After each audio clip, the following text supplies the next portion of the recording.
So there was some trends that were still there, but in the last 2 years, and for whatever reason, they have accelerated. So two of the most important things that have accelerated, one is digital transformation, and the second most important thing is the conversation around climate and the need for urgency around climate.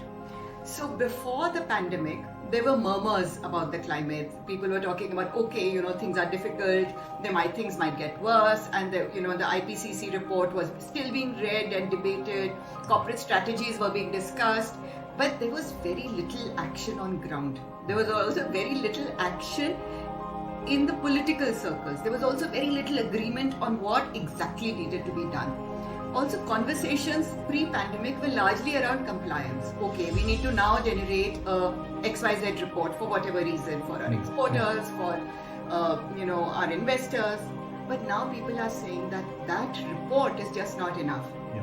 What is it that you are doing to intrinsically transform the nature of your business?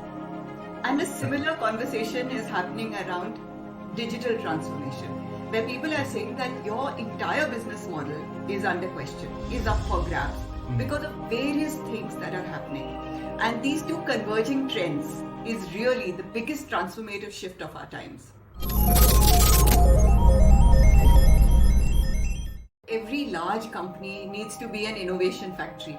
Every startup needs to think, how can we do this differently? It's likely to be a time of great innovation and great transformation as we actually navigate this space. And trust me, we are going to be in this space for some time.